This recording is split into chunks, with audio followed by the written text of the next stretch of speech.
he felt, especially knowing how hard that I had worked on this for him to get him this result. It was an interesting dynamic because I felt great about it, because I wanted to relieve his stress. I wanted to provide him with a great service.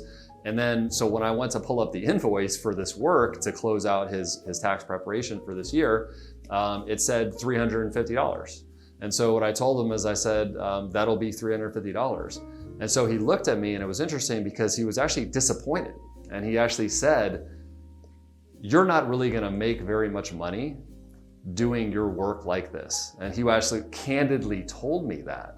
In other words, indicating that he knew I just saved him $75,000 and I'm charging him $350.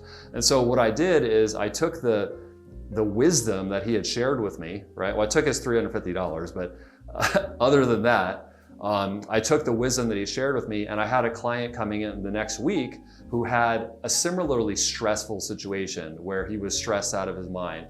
And instead of going off the forms, I ended up just charging this client a retainer of $2,500, which previously I had never charged a client more than probably $500.